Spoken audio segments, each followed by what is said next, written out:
carnicero, que eso no se podía, no sé qué, que tendría repercusiones a largo plazo entre la relación de los dos países. Así que yo creo que Arabia Saudí ha actuado como lo que es, una teocracia que no respeta ningún tipo de derecho humano, pero que se pasó bastante de frenada a Estados Unidos si lo que quería era mantener este status quo y este socio preferente en la zona. Claro, dicho esto y viendo que Arabia Saudí a lo mejor se vio un poquito empujada por todas las declaraciones y todo lo que pasó, es normal que se vaya hacia China precisamente por lo que tú comentabas. Primero porque es su principal socio comercial. Y después porque tanto China como el bloque que hacen China con Rusia, lo que son dos socios comerciales, pero además tienen el mismo... Bienvenido a Ecos de la Historia, un podcast de historia y geopolítica, de la mano de nuestros historiadores Andreu Alegre y Álvaro Cortés. Podéis conocerles mejor en nuestros canales de Instagram, YouTube y Twitter, con Álvaro Cortés, historiador en Dinamarca y Copenhague que ver. Y recuerda, quien no conoce su pasado no puede entender su presente. Hola a todos, bienvenidos un día más a un podcast de Ecos de la Historia. Hoy os puedo asegurar que es uno de los días que más ilusión me hacía porque tenemos un invitado absolutamente especial. Seguro que si seguís los podcasts de más rabiosa actualidad a nivel histórico lo conocéis porque es absolutamente inconfundible. Es nuestro gran amigo Martín del podcast Hermano, iba a decir, pero Hermano sería tirarnos demasiadas flores a nosotros. El podcast de Martín se llama Cruzando el Charco. Y por favor, quien no lo haya escuchado, cuando acabe no os vayáis de aquí, ir a verlo porque tienen temas súper interesantes, debaten sobre temáticas que realmente, sobre todo me gusta a mí lo del café para cafeteros, que son los temas, los núcleos duros de historia, pero realmente es un podcast increíble, muy bien fundamentado, muy bien estudiado, con una bibliografía incluso os diría que bastante extensa en muchos casos. Así que, bienvenido Martín, un auténtico placer que estés aquí hoy con nosotros. Andreu, ya os dije antes de empezar que no había honorarios para pagaros esa propaganda de todo que no hacéis, pero bueno, sí, el gesto se agradece y si no somos podcast hermanos, somos podcast primos o algo así por lo menos. Bueno, primos, ya está bien. Y luego, como no, contamos obviamente con nuestro archiconocido Álvaro Cortés Oliva, profesor. Muy buenas tardes, buenos días, ¿cómo estás? Como siempre, aquí ya preparado para tratar temas que yo creo que serán de sumo interés para toda la audiencia.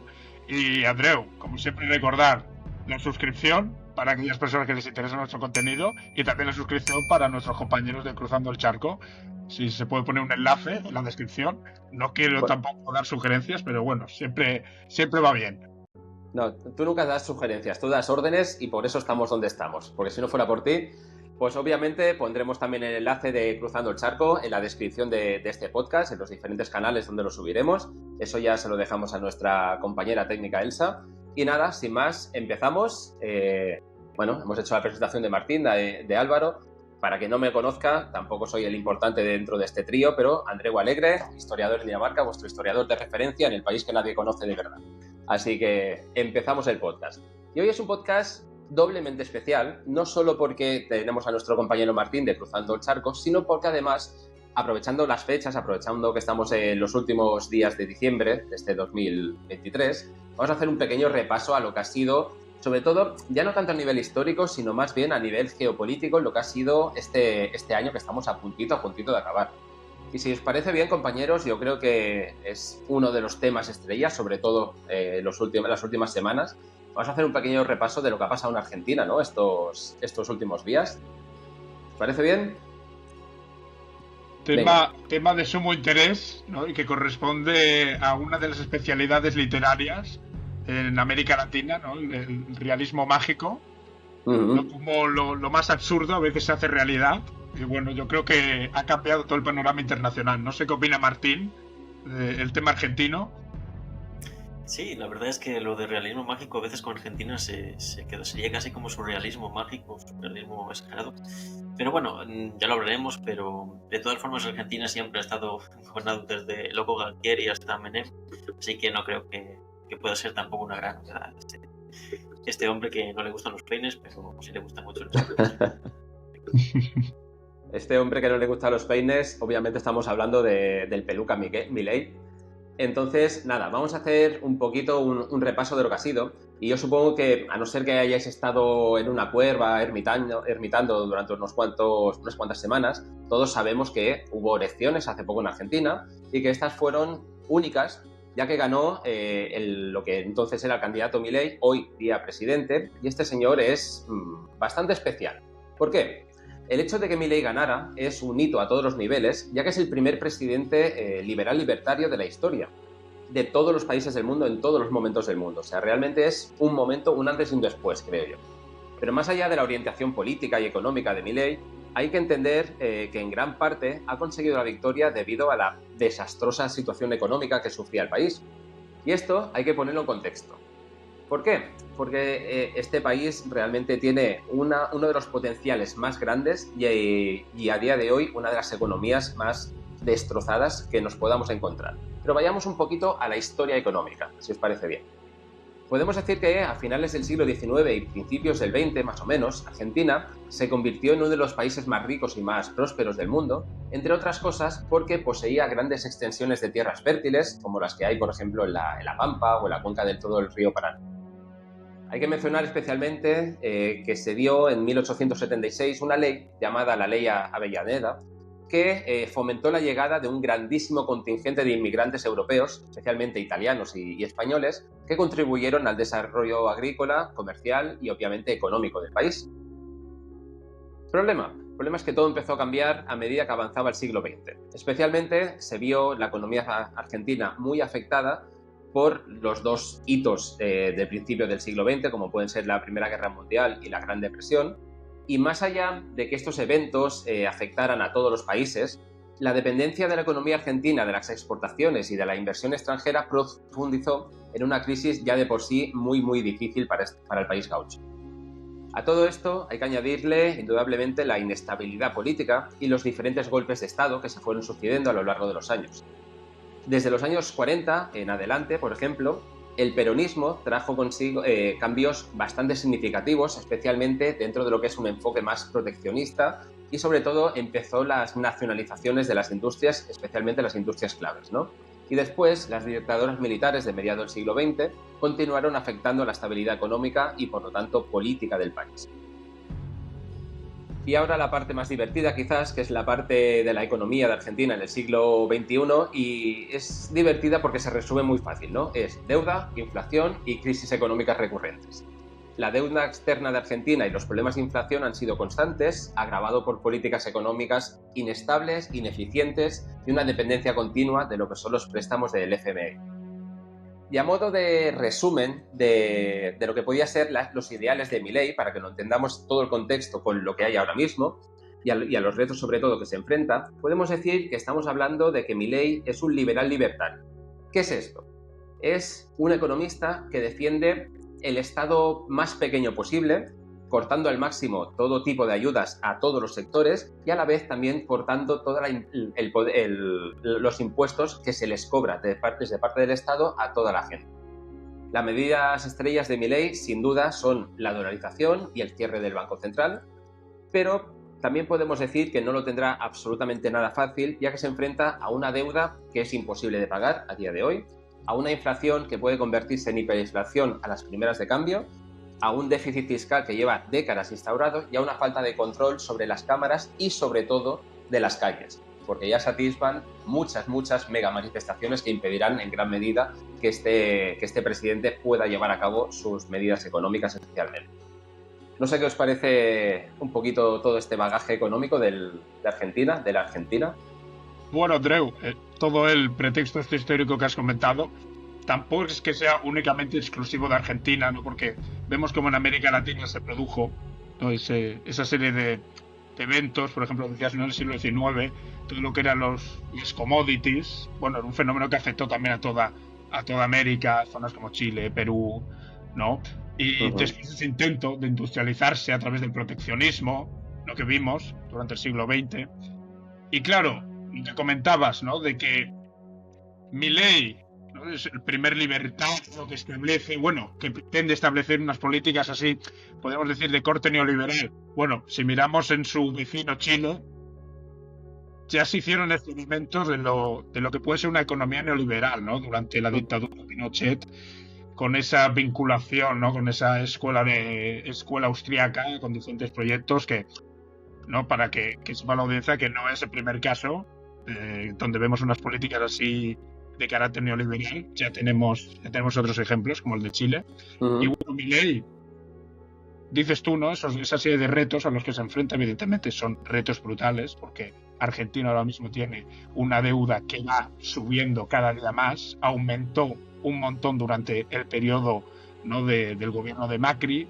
Después Alberto Fernández, ¿no? Con el kirchnerismo, que se pensaba que iba a solucionar esta situación, se ha visto como no, y la gente lo que ha hecho no es votar algo nuevo con la esperanza, ¿no? de que esa deuda de alguna manera desaparezca mágicamente. Yo lo veo complicado, pero bueno, es algo que el tiempo dirá, ¿no? Pero que es bastante difícil. Y no sé qué opina Martín sobre el tema. Yo creo que has dado bastante la clave, Álvaro, con la cuestión de que la gente votó a Milei por no tener otra cosa a la mano. Y bueno, sobre todo destacaría un factor que es la cuestión de lo que en su día fue la estrategia de la sustitución de informaciones, ¿no? Lo que nos puede sonar como la CEPAL, que creo que aún existe, pero desde los años 70 ha perdido bastante influencia, ¿no? Y esa cuestión de eso, ¿no? De que Argentina aplicó esa medida de sustitución de importaciones, pero lo que se ha demostrado a nivel histórico es que llega a un punto, sobre todo eso, ¿no? Tras pasar la Segunda Guerra Mundial, en el que el capital industrial pierde peso frente al capital financiero, y en este caso en Argentina yo creo que es el principal ejemplo de eso, de cómo pues las finanzas, por mucho que uno se quiera como que dice enfrentarse a ellas, si no tienes la capacidad de enfrentar, pues se van a acabar endeudados hasta las trancas. Y lo que me sorprende en Milei es un poco esa política ingenua de que si se recorta el Estado, eso va a generar beneficios y con eso se va a poder financiar la deuda, cuando históricamente los ejemplos que se han dado de alguien que se ha ido de una deuda así, pues aunque no le guste al Fondo Monetario Internacional, es decir que no se va a poder pagar, porque generalmente el argumento de que fue una deuda contraída por los gobiernos, que no representaba la voluntad popular o por malas gestiones, y que los actuales gestores de Argentina o el actual pueblo argentino no es culpable de todo eso. Entonces, pero bueno, sobre lo de Milei podríamos hablar horas y horas, pero yo creo que más o menos ya te llegas un poco las claves que veo. La verdad es que Milei yo creo que es un personaje en que tendríamos que centrarnos un poquito en futuros podcasts, porque seguro que va a dar un juego brutal. 2024 estará gran parte marcado por las cosas que hagan, para bien o para mal, y en función de si le va bien o mal también puede marcar muchas directrices en muchos otros países que lo cojan como ejemplo o simplemente como ejemplo malo de lo que no puede ser. Realmente, sí. Comentar un poco, no sé si lo ibas a hacer, sobre la política exterior que plantea ahora Milei. No sé si vas a profundizar un poco o le vamos a dar ya carpetazo. Bueno, si quieres comentar algo de la política exterior, sí, adelante. también. No, muy a favor de lo que decía Martín, ¿no? Que hablamos de la deuda, pero es que la mayoría de casos que se demuestran, bueno, a lo largo de la historia, a ver, grandes deudas no se solventan así de un día para otro, simplemente, ¿no? Hay que establecer unos plazos mayores de devolución o prácticamente, ¿no?, negarse a pagarlo. Pero bueno, ya entramos en términos ideológicos y tampoco es plan. Y lo que iba a comentar, ¿no?, es que Milei también supone, no solo dentro de la economía del país, sino también a nivel de relaciones exteriores, un antes y un después. Porque claro, Milei, ¿no?, lo que representa es una ruptura de lo que eran los BRIC, ¿no?, esa vinculación que establecía Argentina con países como Rusia, con su vecino Brasil, y lo que plantea Milei no es continuar la política internacional que, ¿no?, llevaron a cabo su predecesor, Macri, de intentar vincularse a esos sectores más tradicionales, ¿no?, de la economía occidental, la Unión Europea, Estados Unidos, ¿no?, de ahí todo el tema de la dolarización. Milei, por ejemplo, vemos cómo se intenta, ¿no?,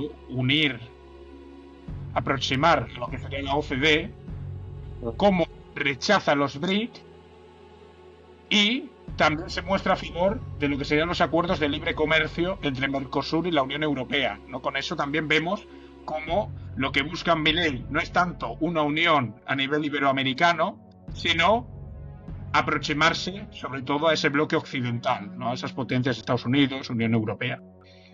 Y nada, únicamente comentar eso. Bueno, también sí que te quiero comentar en este aspecto que, bueno, la gente que hemos seguido un poquito los discursos de Milei sabemos que ha cambiado totalmente. O sea, no es el mismo el Milei en campaña que el Milei en presidente. De hecho, en el momento que ha sido presidente ha empezado a nombrar, por ejemplo, ministros antiguos ministros de Macri. Ha aplicado un poquito lo que es la realpolitik, lo que hemos hablado tantas veces en este canal, de decir, mira, vamos a primar un poquito lo que es la gobernabilidad y por lo tanto vamos también a adecuar un poquito los discursos, siempre siguiendo nuestra línea, pero si tú escuchas, por ejemplo, lo que es a nivel de política internacional, cómo habla Milei ahora mismo sobre China, cómo habla ya no solo como Estados Unidos, sino como hacia los demócratas de Estados Unidos. Es decir, ha adecuado mucho los discursos, ha adecuado incluso alguna de las primeras políticas que va a implementar en las próximas semanas, y sí que es verdad que se le ha visto un giro más pragmático en este sentido. Sí, por ejemplo, lo que comentabas de China, ¿no? Que en un principio, cuando estaba en pleno campaña electoral, decía, yo no haré ningún tipo de trato con países comunistas, ¿no? Y una vez llegó a la presidencia ya se vio cómo le felicitaba a Xi Jinping, él decía que era un placer seguir haciendo negocios con China. A ver, China y Rusia no dejan de ser pues países importantísimos, o sea, socios comerciales muy importantes. Evidentemente no los va a dejar en la estacada. Como tú decías, ¿no? Y como siempre ahondamos, la realpolitik en este caso también es fundamental. Martín, ¿qué piensas? No, bueno, yo por cerrar el tema, solamente un apunte de que la novedad del modelo liberal libertario, incluso los teóricos, por así decirlo, que lo defienden, ellos siempre acaban aceptando que es un modelo ideal en la teoría, pero que la aplicación de aplicar a un Estado tan grande, tan importante como Argentina, pues que es de dudosa capacidad y de dudosa fiabilidad, ¿no? Porque si realmente Milei estuviera convencido de ese proyecto, lo hubiera aplicado desde el plano 1 si es tan infalible en todos los campos, ¿no?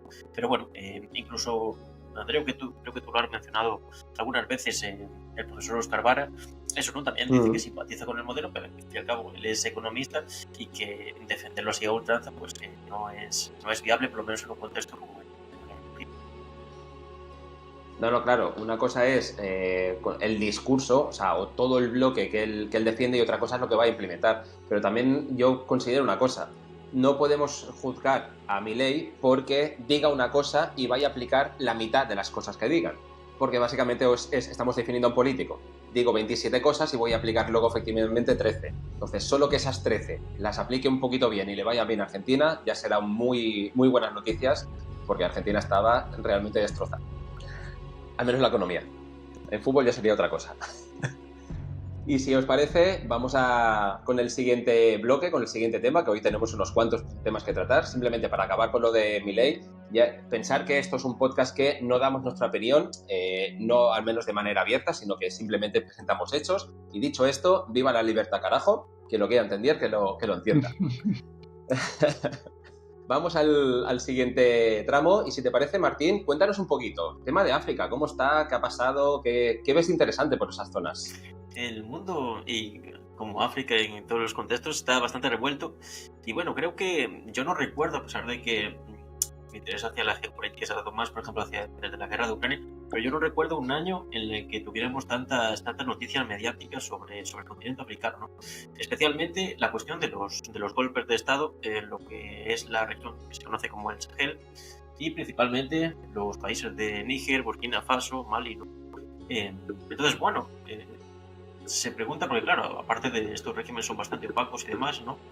No tienen esa tradición a lo mejor ideológica que tenemos en Europa, incluso en la propia América, de un golpe de Estado de fin o mi línea ideológica, sino que, bueno, pues se le ha visto que principalmente son golpes contra Francia como potencia neocolonizadora de África, y también con respecto a la cuestión del yihadismo, que precisamente el Sahel es una de las zonas del país, bueno, del continente más azotados por este problema, y que eso también define, por ejemplo, los flujos migratorios.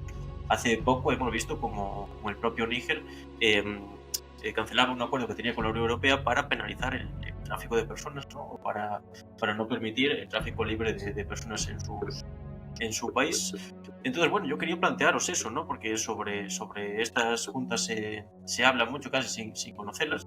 Y, por ejemplo, concretamente en el caso de Burkina Faso tenemos ese gran referente de de África junto a Mugabe de la descolonización, que es Tomás Sankara. Incluso se dice que Traoré en Burkina Faso puede recuperar ese legado cuando después en la práctica. Es verdad que es una figura nacional muy importante en Burkina Faso, pero a pesar de las diferencias no tiene mucho que ver con esas. Entonces eso, quería plantearos sobre todo cómo lo veis vosotros, ¿no? ¿Creéis que esto realmente es una vía de descolonización? ¿Creéis que realmente va a volver la estabilidad en el Sahel? ¿O simplemente pues eso, se trata de golpes de Estado casi por propia inercia, y en los que, por ejemplo, también tiene relaciones Wagner y demás, ¿no? Entonces, bajo mi opinión, yo creo que es eso, que simplemente es una dinámica de que se cambia casi un dueño por otro, ¿no? China es el principal país con relaciones económicas con África, ¿no? Aventaja por mucho a Estados Unidos y Europa, a excepción de Francia, no tiene mucha más relación, ¿no? Entonces eso, no sé cómo veis vosotros esta perspectiva y qué opinión os merece, y sobre todo, cuáles son las perspectivas de futuro que veis a esta región. Álvaro, ¿algo que comentar? Venga, yo mismo. Pues lo que comentaba Martín, ¿no? Que al final lo que parece, así en primera impresión, es que se cambia un dueño por otro, en el sentido, ¿no?, de que se acaba con esa dominación postcolonial, ¿no?, de determinadas potencias, por lo que sería el grupo Wagner vinculado con Rusia, ¿no?, también con ese interés que existe por parte de potencias como China, ¿no?, en el continente africano en la actualidad, con esa nueva ruta de la seda. Pero también debemos entender, ¿no?, que se están produciendo una serie de cambios de dinámicas, ¿no?, en la cual estas juntas militares, ¿no?, que se han establecido en el poder en países como, yo que sé, Níger, Gabón, Burkina Faso, ¿no?, que comentaba Martín, pues bueno, pues existe un sentimiento, ¿no?, contrario completamente a esas antiguas metrópolis, ¿no?, a esas potencias coloniales, por diferentes aspectos, como él decía, ¿no?, ese auge del yihadismo en la región, esa intervención militar por parte de las antiguas potencias coloniales, ¿no? Por ejemplo, la presencia de Francia, ¿no?, en diferentes países, en Níger, por ejemplo, con 1.500 efectivos allí, ¿no?, con los embajadores controlando. Claro, desde el 2012 diferentes operativos de estos grupos militares, ¿no?, de grupos militares franceses en la región, ven cómo la situación no ha mejorado, sino que ha empeorado. Eso provoca, ¿no?, pues un sentimiento de claro rechazo, ¿no?, a estas antiguas potencias coloniales. Yo, por ejemplo, tengo aquí apuntado el concepto del France-Afrique, ¿no?, que es un concepto que surgió a partir del año 2000 de rechazo a Francia, ¿no?, como potencia opresora, ¿no?, durante ese periodo postcolonial. Y lo que pasa no es que se cambie la dinámica, en el sentido, ¿no?, de que se piensa que vinculándose con otras potencias, pues a lo mejor, ¿no?, esa explotación de las materias primas no se producirá y que se logrará solucionar la situación. Hombre, viéndolo desde fuera, ¿no?, como dice Martín, pues parece lo que parece, ¿no?, de que estamos cambiando dinámicas, pero que es más de lo mismo. La verdad es que ninguno aquí es vidente, evidentemente, ¿no? No sabemos cómo es el proceder de chinos y de rusos, pero sí que se están produciendo, ¿no?, cambios diferentes, porque al final, ¿no?, lo que es la colonización, el dominio, la dominación de un territorio es diferente desde la óptica oriental a la óptica occidental. Lo que nos parece muy obvio, ¿no?, a los occidentales, pues es diferente, ¿no?, en otro contexto cultural. Pero sí, la verdad es que se está produciendo eso. Yo considero que es ahora mismo la zona del Sahel muy interesante desde el punto de vista de una persona que solo lo esté analizando desde fuera. Evidentemente, si estás dentro, es mucho más complicado. Pero bueno, Andrés, no sé qué nos puedes comentar al respecto. Vale, yo lo que tú comentabas de que África al final es más de lo mismo, quizás, yo aquí daría un pequeño apunte. No sé qué sensación tenéis vosotros cuando vemos todas las noticias de los golpes de Estado, del yihadismo, de los intereses rusos, chinos, estadounidenses, pero yo, lejos de ver el más de lo mismo, veo como que hay una decadencia en cuanto a estabilidad, en cuanto a democracias, como que estamos volviendo un poquito hacia atrás. Países que tenían una más o menos estabilidad la están perdiendo debido a los golpes de Estado, y habría que analizar punto por punto, país por país, por qué se producen estos golpes de Estado, pero no podemos olvidar, obviamente, lo que tú decías, ¿no?, la influencia china y la influencia rusa, pero de dos maneras totalmente diferentes. La influencia rusa, que es muchas veces utilizada por grupos militares o paramilitares, o grupos que no están en el poder, utilizan esta influencia rusa, especialmente con Wagner, para auspiciarse en el poder de maneras poco democráticas. Y después todo el tema de China, por lo que tú decías, por el tema de las materias primas, de toda la extracción de minerales y tal, Pero también esto de China lo miraremos un poquito después porque trataremos un bloque exclusivo con lo que es el tema de la deuda, la trampa de la deuda, la Belt and Road y todo esto.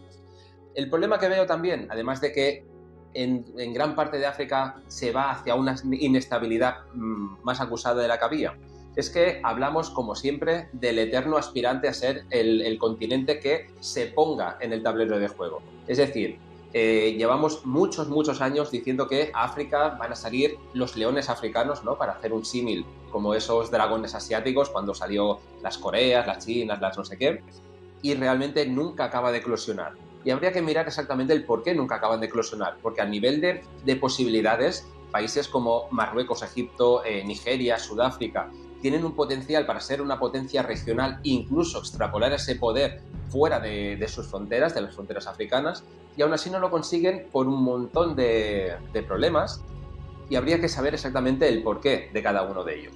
Pero claro, aquí estamos hablando de diferentes potencias. Creo que también sería cuestión de mencionar la de Sudáfrica, porque me parece una de las más notables, sobre todo por todo lo que está pasando, ¿no? Que hay una especie de, vamos a ponerle comillas aquí para ser más políticos, una especie de apartheid hacia según qué poblaciones, y estamos hablando de que es una apartheid diferente en cuanto a color de piel, vamos a dejarlo ahí. Pero yo creo que es algo también bastante remarcable, ¿no? El hecho de que países consolidados, países que tenían unas democracias, que tienen un potencial de ser una potencia muy grande, están cogiendo derivas autoritarias, yihadistas o, en el peor de los casos, una conjunción de ambas. A mí, para cerrar, solamente comentar que yo, el gran problema que veo con África es como que se han quedado muy anclados en la cuestión del colonialismo, ¿no? Tenemos que entender que, sí, ¿no? Obviamente existen potencias que ejercen influencia allí, ¿no? Pero, por ejemplo, actualmente, ¿quién ocupa el Sáhara? ¿Cuál ocupa España? Ocupa Marruecos, ¿no? O, por ejemplo, en Sudán ahora mismo se está probando de que había influencia de Qatar y otros países sobre determinadas noticias, ¿no? Entonces yo creo que seguir apuntando a Europa, que es cierto que África sigue teniendo sus estudios y demás, yo creo que es el gran problema, ¿no? De que se ve con esperanza cualquier cosa novedosa que no sea occidental, pero es que no solo Europa ha colonizado otros territorios o ha avasallado a otros pueblos. Entonces yo creo que se darán cambios cuando surjan movimientos genuinos en África, de desarrollo genuino y de dejar de culpar a un actor externo, porque muchas veces se utiliza eso en los golpes de Estado de los actores militares, lo hemos visto, para justificar el propio despotismo, ¿no? Entonces yo creo que cuando se rompa esa dinámica, yo creo que podremos empezar a ver un cambio más, por así decirlo, y bajo mi opinión, más real en África. Bueno, yo en este caso simplemente, para acabar el tema, no soy tan optimista como tú, Martín. Visto lo visto y visto los ejemplos de otros países, en especial cruzando el charco, vemos que hay países que llevan más de 200 años pidiendo devolver el oro y esas cosas, así que las dinámicas de hemos sido conquistados y expoliados y por eso estamos jodidos 200 años después, pueden mantenerse en un largo tiempo. Álvaro, ¿querías apuntar alguna cosa más? Sí, solo comentar una última cosa. Muy de acuerdo con lo que comentas, ¿no? Esa dinámica de no robasteis el oro no da la solución. Si no, mirad el caso de España, ¿no? La opresión romana, nunca nadie le recuerda, no puede ser, solo hablamos de las virtudes de los romanos y no de lo malo. Y lo que quería comentar, ¿no? Que al final, todo el tema de cómo se encuentra actualmente el continente africano también obedece, ¿no?, a esa falta de unidad a nivel continental, ¿no? Una unión de un carácter político importante. También que dentro de muchas naciones africanas no exista verdaderamente ese espíritu nacional, ¿no? Ese espíritu que de alguna manera homogeneiza todo el país, ¿no? Vemos siempre esa separación entre diferentes clanes, ¿no? Como no se ha producido el despertar nacional que, por ejemplo, se produjo en potencias, ¿no?, europeas en el siglo XIX, siglo XX en algunos casos. Y yo creo que esas debilidades han marcado y seguirán marcando el futuro de este continente, siempre, ¿no?, avasallado por diferentes dominaciones. Hemos dicho la europea, pero evidentemente encontramos la rusa, encontramos países, ¿no?, del Golfo, muchos casos. Igual, a mí me recuerda un poquito África a lo que era la África de hace 30-40 años, en el sentido de que es el tablero de juego de diferentes potencias, de las dos potencias principales, ¿no? Lo vemos otra vez. Hay una suerte de guerra fría que se está también gestando en diferentes partes. Pero mira, sin abandonar el continente, creo que tenías bastantes cosas muy interesantes que contarnos, especialmente sobre nuestros vecinos, ¿verdad, Álvaro? Sobre Francia. Sobre Marruecos. los vecinos de abajo. Sobre Marruecos. Vale.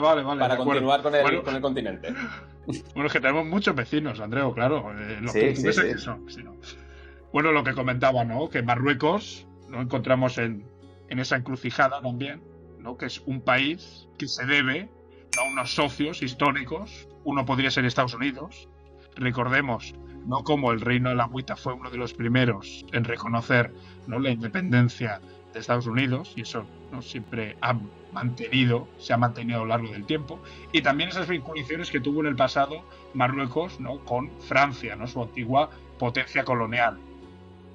Vemos cómo en la actualidad se han ido deteriorando las relaciones entre Francia y Marruecos por diferentes casos. Por ejemplo, en 2021 hubo una serie de dificultades marcadas por los visados. En Francia se recortó el número de visados que se entregaba a ciudadanos marroquíes que querían residir en Francia, ¿no? Y que esto ha generado una serie de diferentes conflictos entre los dos ejecutivos. Dicho esto, en el caso de Marruecos, ¿no? También encontramos, ¿no? Ese hecho que aún encontramos muy cerca dentro del espacio temporal, como fue el del terremoto de este año, 2023, que ha marcado también la política. Una política, ¿no? Que a nivel de Marruecos se ha visto bastante afectada, con la catástrofe y un gran número de destrucción en la zona de Marrakech, uno de los principales enclaves turísticos de este país, el cual es uno de los flujos económicos más importantes. Y, ¿no? Esto ha marcado, pues, la agenda de Marruecos a través de diferentes donaciones de países variados, ¿no? Como podríamos ver Reino Unido, la propia España, ha llevado a cabo una serie de donaciones importantes, otros países, ¿no? Por ejemplo, Qatar, ¿no? Como han marcado esta relación. Y Marruecos es un país que resulta muy interesante, ¿no? Porque yo creo que es un claro país a la hora de definir lo que es la realpolitik, ¿no? Por esas vinculaciones entre el reino, entre los diferentes países musulmanes, pero después las vinculaciones que mantiene a la vez con Estados Unidos. Si miramos nosotros vinculaciones con Estados Unidos, pues generalmente Marruecos se posiciona siempre a favor de lo que dictan las relaciones exteriores de Estados Unidos. Por ejemplo, Israel, ¿cuál es uno de los principales aliados dentro de lo que sería el norte de África? Pues Marruecos. Podemos ver, ¿no? Cómo recientemente ya hace un periodo de tiempo bastante corto, se han establecido diferentes bases de operaciones israelitas en suelo marroquí. No vemos esa proximidad. Después, Marruecos también no deja de ser un agente importantísimo en lo que sería Europa, porque es, ¿no? El que establece esa barrera entre las migraciones subsaharianas que se producen al sur de Europa, ¿no? Y cómo esto condiciona siempre, ¿no? La mirada de la Unión Europea respecto a este país. Recientemente, y os pongo ya este tema y ya me decís vuestra opinión, ¿no? Se destapó todo el tema de la operación Pegasus, una operación con diferentes redes de espionaje a través de teléfonos móviles, a través del cual, ¿no? Pues podíamos ver cómo el régimen, ¿no? Gobernado por la figura de Mohamed VI, espiaba figuras tan importantes como puede ser, ¿no? En nuestro caso, el presidente del gobierno Pedro Sánchez, Margarita Robles, ¿no? El caso de España, pero también otras figuras importantísimas a nivel de Europa, ¿no? Como podría ser el propio Macron. No sé qué opinión tenéis de la importancia de Marruecos y cómo el papel que puede tener a futuro. No sé si Martín nos puede comentar alguna cosa. Yo se iba a ceder el honor a Andreu, pero no, solamente por comentar, yo creo que Marruecos, pues creo que es evidente la posición en la cuesta, ¿no? Creo que podríamos definirlo, no sé qué opináis vosotros, como ese intento de gigante con pies de barro, ¿no? Se ha visto con el terremoto, se han visto las posturas de eso, ¿no? De un régimen que a través de la religión, pero sobre todo del nacionalismo, precisamente. Esto es casi ya primicia, pero si volvemos en el podcast vamos a hablar sobre el tema del Sáhara y hablaremos también del proyecto del Gran Marruecos de Al-Fasi. Y es un poco eso, ¿no? De cómo intentar paliar los problemas internos mediante expresionismo, mediante las tensiones con Argelia, ¿no? Entonces yo simplemente señalar eso, y esto también lo podríamos debatir, incluso daría para un programa entero, y es la cuestión de cuáles son los principales baluartes de Marruecos, del régimen marroquí, ¿no? Y yo creo que España ahí juega un papel fundamental, ¿no? De toda la cuestión con la inmigración, todas las relaciones económicas de España con Marruecos, ¿no? Entonces yo creo que en Marruecos no habrá cambios. Yo creo que potencialmente no se puede proyectar porque tienen demasiados demasiados conflictos internos que no se lo permiten, pero y en qué medida va a cambiar de rumbo, eso dependerá también del papel que tenga España con el tema. Muy interesante lo que comentáis. Nada, simplemente un par de apuntes. El tema que tú comentas, Martín, de la proyección, sí que es verdad que Marruecos al final parece un gigante con pies de barro, o al menos con uno de los dos pies de barro, porque yo sí que diría que otro de los pies es lo que comentaba antes Álvaro, es el apoyo que tiene de Estados Unidos, sí o sí, pase lo que pase y prácticamente haga lo que haga. Simplemente un apunte, Marruecos no fue de los primeros países, sino que reconoció a Estados Unidos, sino fue el primero, la primera potencia, la primera que le felicitó, digamos, a Estados Unidos por su guerra contra Inglaterra fue Marruecos. Y eso crea un lazo, al menos histórico, que los Estados Unidos han avivado en mantener. Entonces yo creo que eso es un apoyo absolutamente fundamental, que lo que hace es que sea bastante menos pies de barro, ¿no? Como lo que tú decías. Y después también hay que tener en cuenta que Marruecos quizás no le hace falta proyectarse, o sea, no quiere ser una gran potencia, no quiere ser un actor relevante dentro de la esfera internacional, no le hace falta. Realmente lo único que necesita es poder proyectarse en su zona de influencia. ¿Cuál es su zona de influencia? Obviamente hacia el Sáhara, que eso es una de las donaciones más grandes que le hizo España a Marruecos. Antes que has dicho lo de las donaciones, pues casi lo podríamos enmarcar dentro de aquí y obviamente enmarcar dentro del tema Pegasus. Pero eso creo que ya lo tratamos en otro podcast, que invitamos a la gente a que si no lo escuchó, de scroll después y lo vea. Pero obviamente, ¿qué es lo que le interesa a Marruecos? Proyectarse sobre el Sáhara, que lo está haciendo bastante bien y está teniendo los resultados que él quiere con pasos bastante acelerados. Intentar controlar ese conflicto que tiene con Argelia, que eso de momento está estancado y seguirá estancado por muchísimo tiempo, y obviamente los contingentes que tiene abiertos contra España. Y yo ahí sí que pienso que Marruecos lo está haciendo bastante bien, simplemente porque tiene puntos de ventaja con respecto a España que son fundamentales. Primero, que no es un régimen que tenga que rendir cuentas sobre sus acciones y que después el tema de Ceuta, Melilla, Canarias y tal lo utiliza recurrentemente precisamente para tapar sus propias posturas. Entonces es una cosa que España no puede utilizar, pero Marruecos sí que lo utiliza como simplemente para proyectar su poder y para tapar sus deficiencias internas.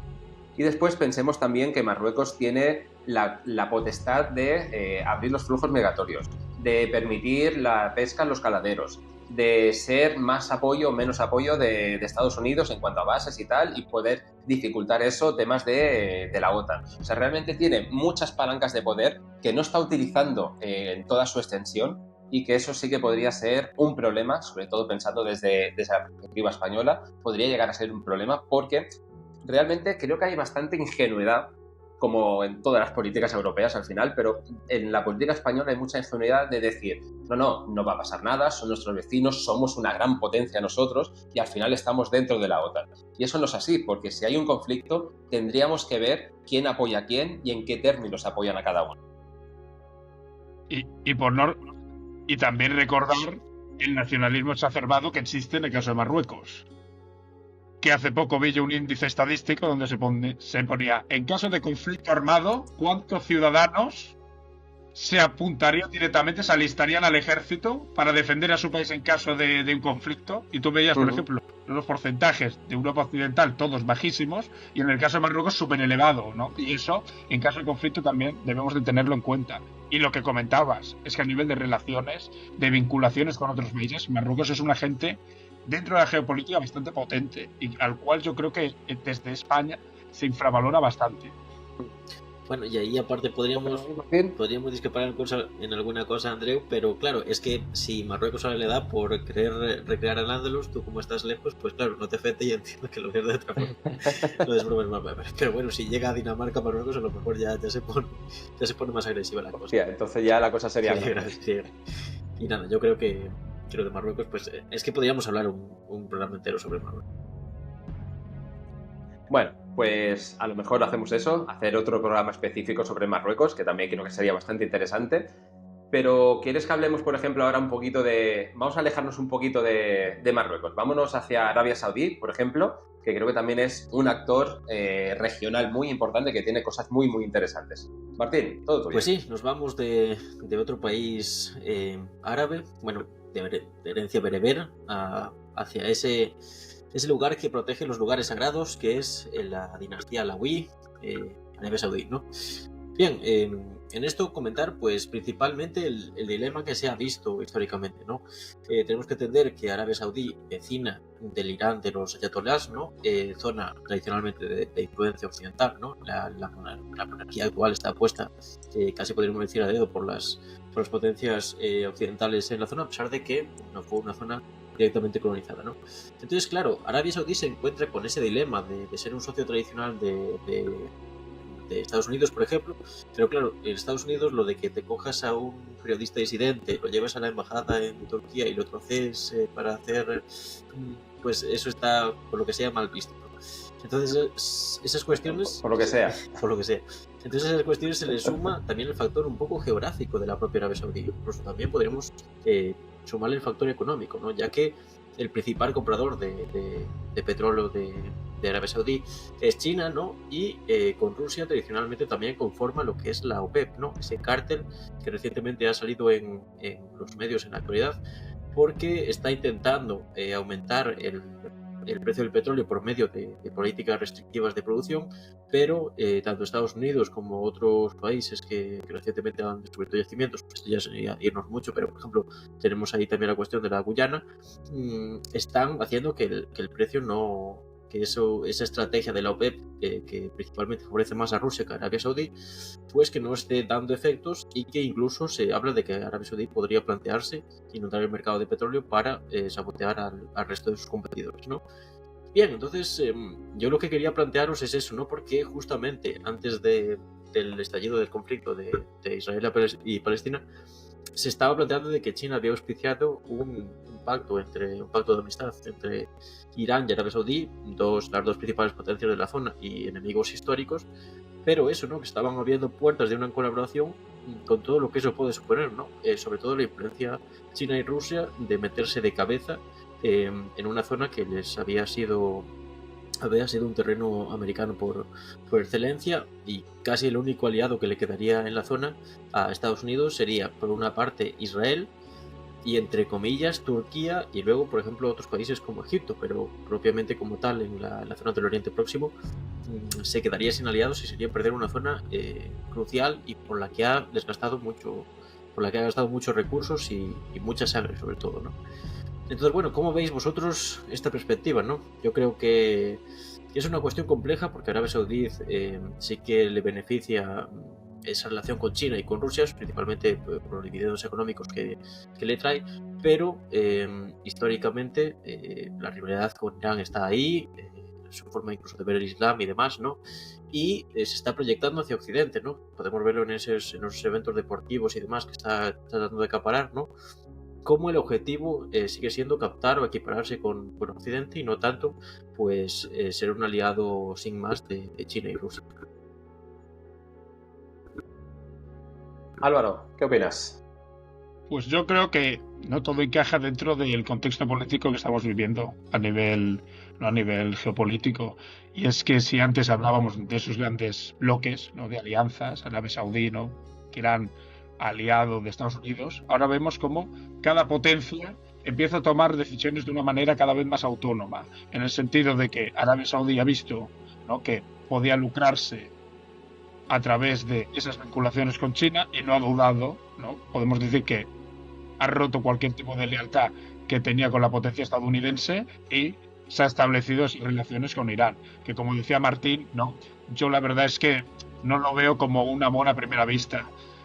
Esas disputas entre chiíes y sunitas han existido en el pasado y completamente seguro de que seguirán persistiendo, a pesar, ¿no?, de esas relaciones económicas que ahora, ¿no?, han dado lugar a esa fotografía, la cual fue bastante espectacular. Hay que felicitar en ese sentido a China, ¿no?, en cuanto a política internacional, porque conseguir que esas dos potencias se junten para una fotografía y siempre bajo la bandera de la República Popular China, pues es un gran meritazo dentro de lo que sería la política internacional. Si lo veo viable, ¿no?, a largo plazo, desde luego que no, pero sí que marca, ¿no?, un antes y un después, en el sentido de que cada potencia cada día va ganando más autonomía, ya no se debe a nadie, y que no podemos ver cómo cada día lo que sean los grandes bloques de poder, de alianzas, van fragmentándose, ¿no?, y vemos diferentes ya espacios de poder. ¿Qué nos puedes decir, Andreu, sobre todo esto? Pues nada, muy de acuerdo con lo que comentáis los dos. Simplemente un pequeño apunte. Comentas esto de que Arabia Saudí ha roto con los Estados Unidos y tal. Yo creo que ha sido totalmente al revés. Precisamente por lo que decía Martín, ¿no? Cuando el asesinato de Khashoggi en el consulado y todo el rollo este, yo creo que una de las problemáticas es que eso coincidió con que, corregidme si me equivoco, pero era la campaña presidencial, estaban en campaña. Estaban los demócratas, al menos, en campaña. Entonces, yo recuerdo que el propio Joe Biden, antes de ser presidente, hizo unas declaraciones absolutamente incendiarias, lógicas para un contexto occidental, pero diciendo que Bin Salman era un auténtico carnicero, que eso no se podía, no sé qué, que tendría repercusiones a largo plazo entre la relación de los dos países. Así que yo creo que Arabia Saudí ha actuado como lo que es, una teocracia que no respeta ningún tipo de derecho humano, pero que se pasó bastante de frenada a Estados Unidos si lo que quería era mantener este status quo y este socio preferente en la zona. Claro, dicho esto y viendo que Arabia Saudí a lo mejor se vio un poquito empujada por todas las declaraciones y todo lo que pasó, es normal que se vaya hacia China precisamente por lo que tú comentabas. Primero porque es su principal socio comercial.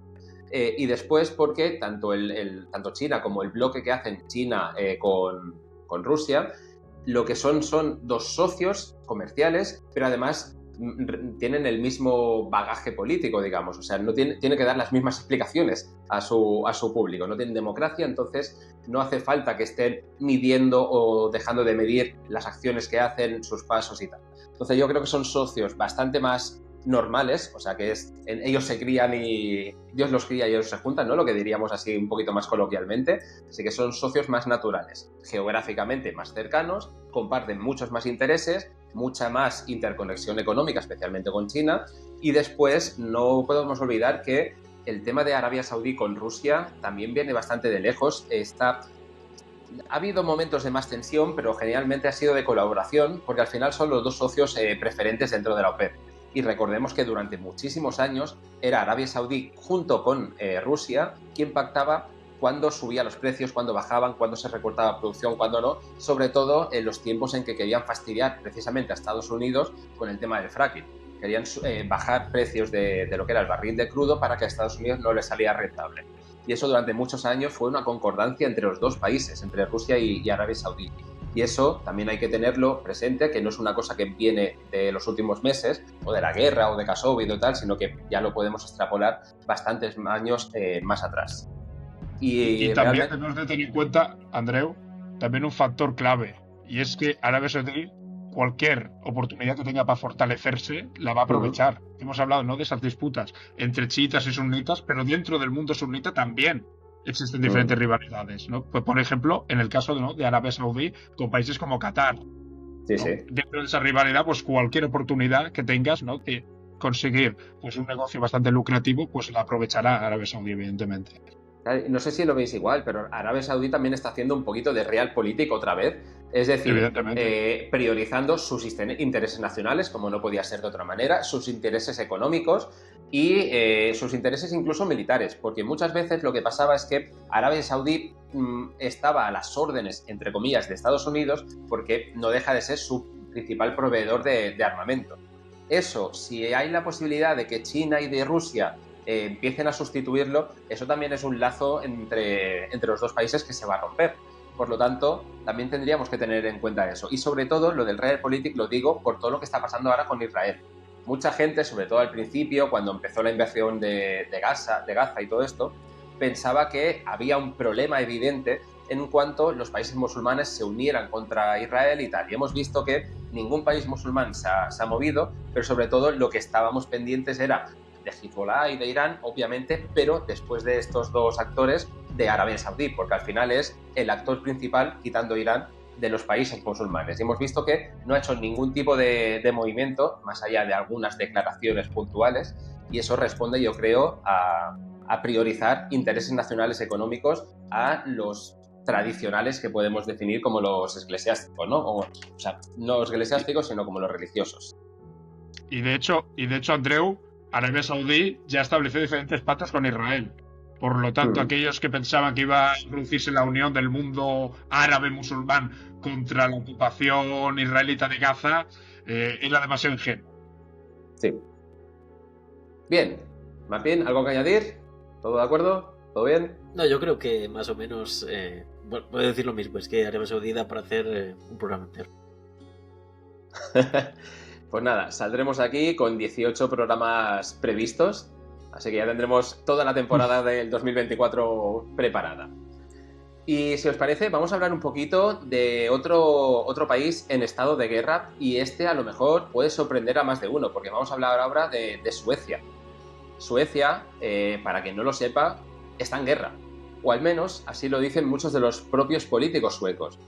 Y apoyando esta afirmación, tenemos que en muchos barrios de las ciudades suecas no patrulla la policía, sino directamente patrulla el ejército. Y eso es una de las imágenes que se pueden ver por algunas televisiones, por YouTube y tal, y realmente impacta muchísimo. Pero tendríamos que ver exactamente por qué se ha llegado a esta situación, ¿no? Vamos a ver algunos datos, por ejemplo, significativos en este sentido.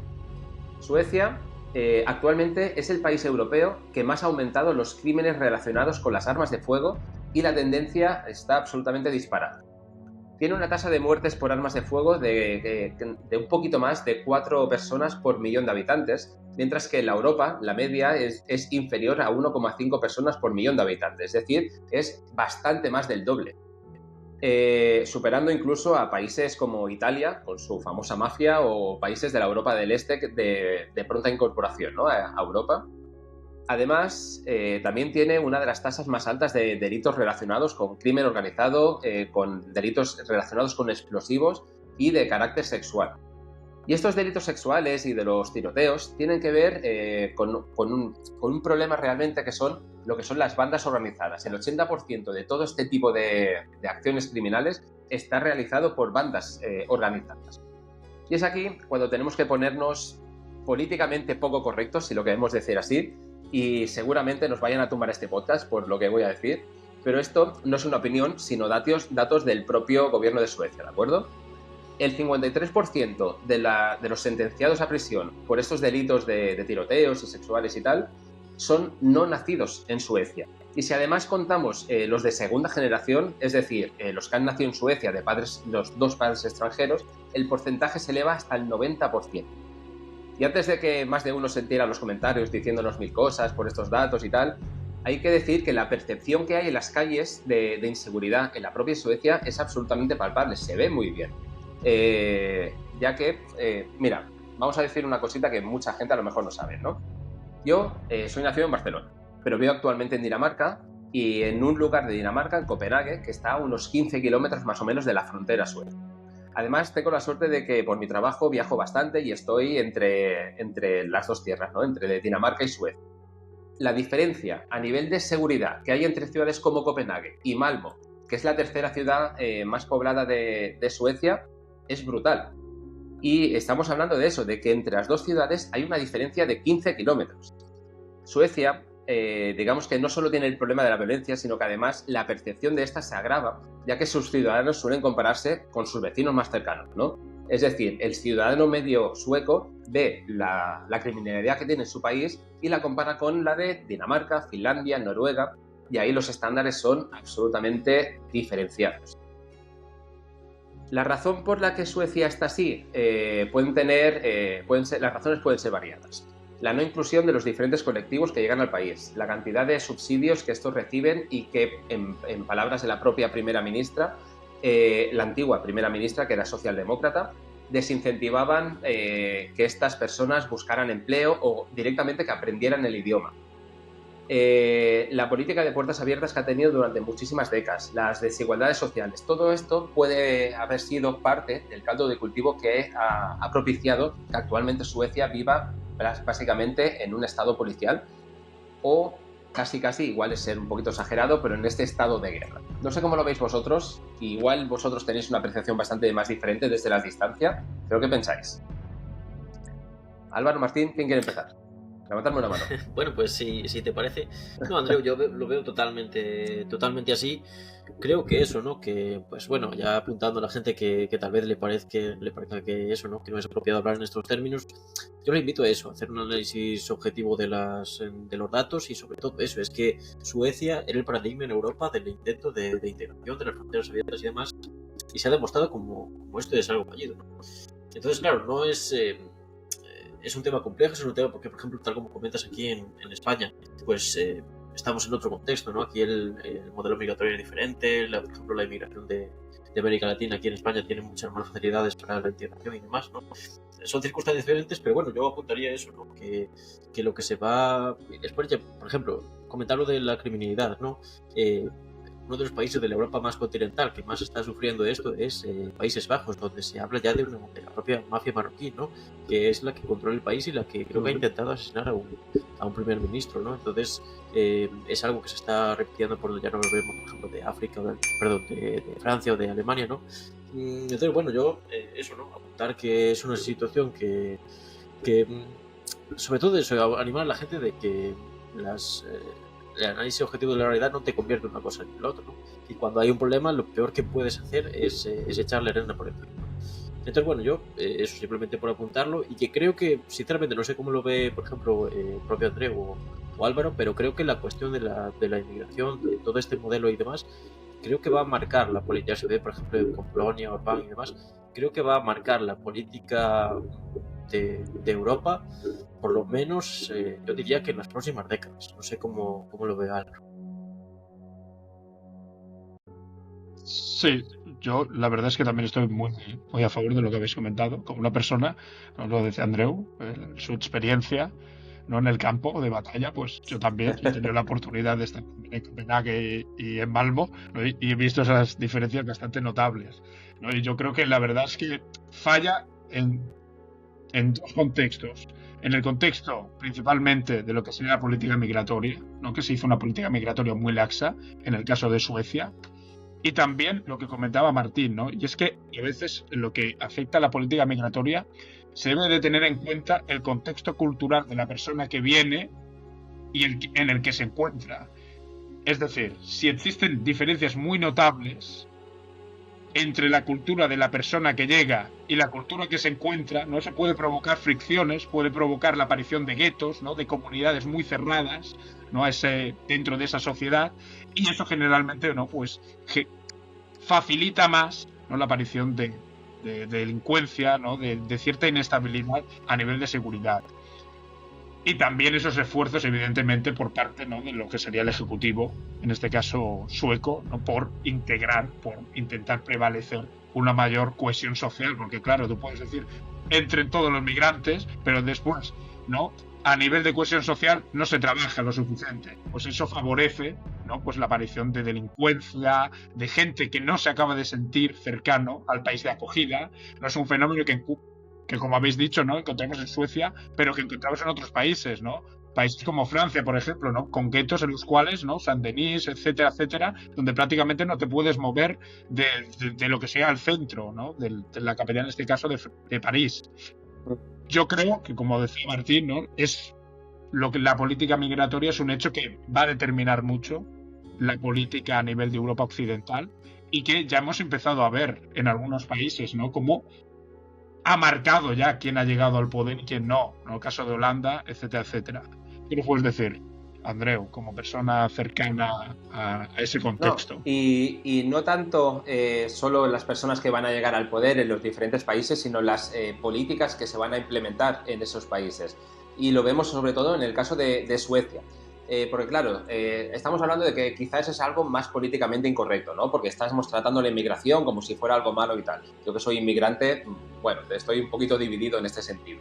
Pero claro, cuando vemos las declaraciones de los políticos suecos, que son los que realmente están viviendo la situación, y ves que los propios políticos están culpando a la falta de integración y a estas personas, a estas minorías que han llegado y que no se han sabido adaptar, podríamos pensar, bueno, al final hay políticos que son extremistas, serán los típicos desfasados, trasnochados, que abogan por una Europa blanca y estas cosas. Pero es que aquí nos damos cuenta de que no.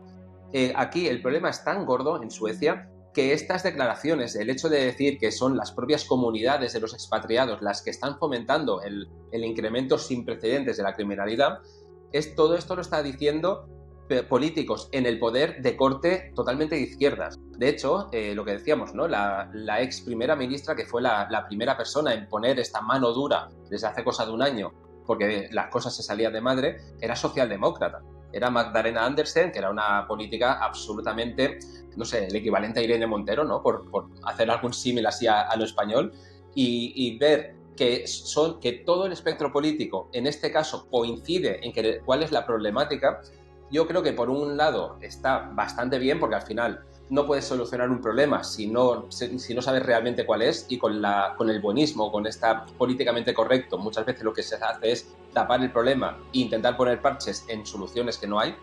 Y además es que realmente hay un problema tan grande que ya nos tenemos que dejar de buenas palabras, de buenas acciones, o de yo soy de tal partido y yo soy de tal partido. Vamos a ir todos a una, y por eso cuando se dictaminó la ley que propiciaba el hecho de que en Suecia patrullara el propio ejército, se hizo con prácticamente el pleno de todos los partidos del Parlamento. Eso ya nos indica que la situación está jodidilla.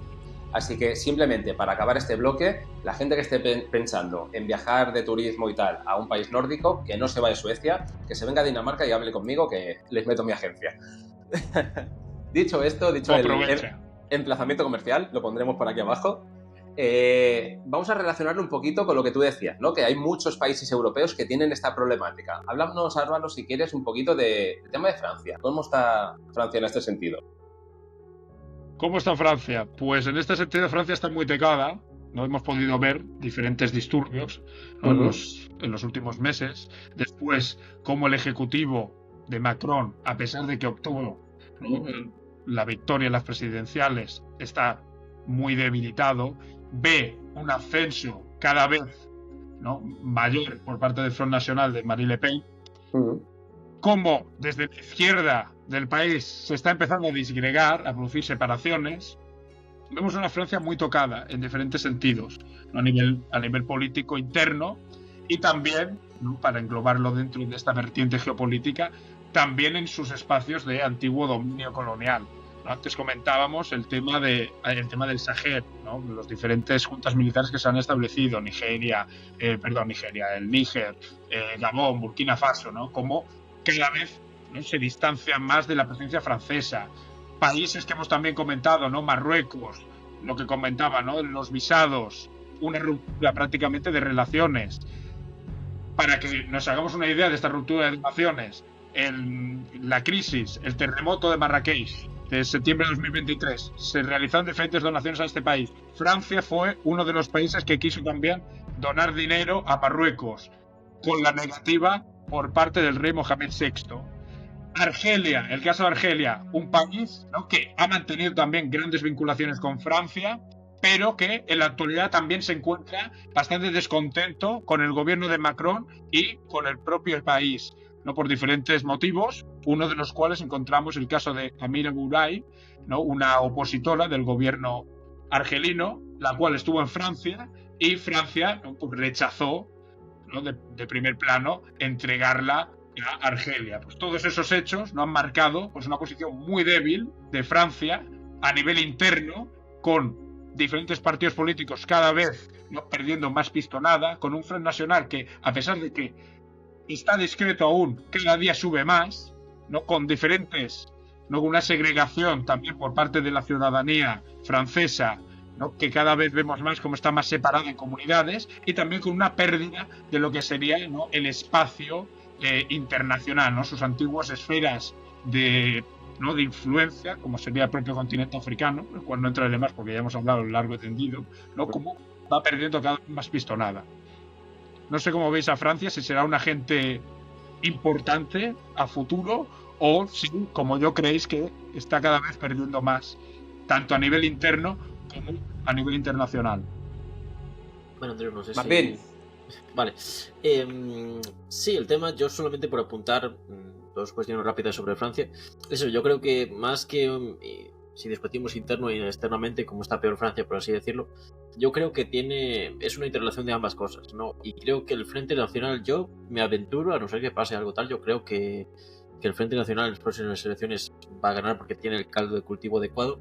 Entonces volvemos también un poco a la cuestión migratoria, ¿no? Porque yo creo que la cuestión de mantener las cosas como están hasta ahora, creo que es inviable, porque es que la propia Suecia es el ejemplo perfecto de cuando algo estalla hay que tomar medidas, ¿no? Entonces yo creo que las vías que se abren es que se tomen medidas, bueno, pues medianamente consensuadas, o que no paguen justos por pecadores, o en el caso de Francia, ¿no?, de que lleguen unas posturas sobre la inmigración, sobre la nación, sobre muchas más cosas que sí que pueden hacer que sí, que se tomen medidas con respecto a la inmigración, pero que, como ya digo, paguen más justos por pecadores que realmente un interés genuino en resolver la cuestión, y simplemente es que llevan las pantallas. Hombre, lo que está claro es que Francia está en una situación, no de ahora, sino de hace ya unos cuantos años, bastante mala a nivel interno, y eso es algo que choca, ¿no? Si vemos que siempre ha sido el país que ha intentado más cohesionarse, el más centralista de todos, y ahora está teniendo muchos problemas, tanto internos como externos. Lo que tú decías, Martín, creo que sería una muy mala noticia por muchos sentidos el hecho de que llegara el Frente Nacional a ostentar el poder en Francia, sobre todo porque no veo yo sinceramente al Frente Nacional haciendo pactos con los socialistas o con los diferentes partidos políticos que hay actualmente en el Parlamento francés. Entonces se juntaría el hambre con las ganas de comer, es mi apreciación al menos. Creo que sería una noticia bastante mala el hecho de que saliera el Frente Nacional en las próximas elecciones. Pero todo puede pasar y vemos que hay muchos países que están tomando esa deriva, llamémosla ultraderechista, llamémosla más xenófoba o llamemos más simplemente de contensación contra lo políticamente correcto y el establishment que había hasta este momento. Pero creo que sería una mala noticia. Después, el tema de la falta de cohesión, tanto interna como externa, sí que es verdad que Francia está en franca decadencia en este sentido, porque no es capaz de controlarse internamente. Vemos todas las macro manifestaciones que hay prácticamente en casi todos los aspectos, o sea, ya no solo a nivel de inmigración, a nivel de seguridad, a nivel de problemáticas, sino en cualquier ley que se quiere promulgar, salen automáticamente a la calle, y eso es una cosa muy buena que creo que tienen los franceses, el hecho de decir, poner en valor que realmente es el pueblo el que puede tener el poder de decisión para que se haga una cosa u otra. Pero eso, cuando se junta con una utilización política, que muchas veces es el caso, por ejemplo, lo vimos con el tema a principios de año, me parece que fue, cuando intentaron cambiar la edad de jubilación, ahora me corrigiréis si no es el dato correcto, pero creo que lo querían poner a 64 años y las calles se incendiaron por esto. Que veo bien que tú defiendas que eso te guste o no te guste, y si no te gusta salgas a la calle a protestar, pero si se hace una utilización política de ese derecho a manifestación, ya sería diferente. Y después, simplemente un pequeño apunte, lo que hemos comentado varias veces de África ya en este podcast, de que está perdiendo mucho apoyo y tal. Yo también querría decir que hay un punto que no lo hemos tratado, y es que hay muchos países de clara influencia francesa que están bastante hartos de lo que ellos llaman el neocolonialismo del siglo XX-XXI, referente sobre todo al tema de la moneda. Sabéis que hay muchos países que sus monedas locales están referenciadas con el franco CFA, si no me equivoco, que básicamente lo que hace es que los países no tengan control sobre sus propias economías y sobre sus propias monedas, sino que es la metrópoli, es París quien dictamina lo que se puede hacer y lo que no. Y eso pues también es parte de ese caldo de cultivo, de esa animadversión que estamos viendo en gran parte de los países de tradición francesa dentro de lo que es África. Dicho esto, pasamos de tercio y nos vamos, si queréis, un poquito más lejos, cambiamos ya de paradigma. Nos vamos, ¿os parece bien, a América Latina, América Central quizás? Creo que Martín tiene cositas muy interesantes de contarnos y sobre todo un personaje, ¿no? ¿Qué nos cuentas, Martín? Pues sí, pero bueno, antes de nada, por el resumen de tu intervención anterior, para dos cosas buenas que tienen los franceses, que es la marsellesa y la de salir a las calles, pues tenemos que reconocer, aunque nos duele el pecho. Bien, y por eso, ¿no? Volvemos a cruzar el charco, como no, es ya señor de la casa. Y sí, nos vamos a la región de América Latina, ¿no? Concretamente a Centroamérica. Y es que vemos que es una de las regiones que, aunque se puede hablar más o menos de ella, yo es donde veo, dinámicas más genuinas y más diferentes con respecto a las dinámicas generales de si se conoce por algo en la historia de Centroamérica, es por ser tristemente la región de las repúblicas bananeras y de poco más, la verdad. Bien, entonces nos vamos a centrar sobre todo en la figura de lo que fue El Salvador, el dirigente principal de El Salvador, su presidente, que es Nayib Bukele, y cómo esto ha influenciado en la región, haciendo los apuntes de que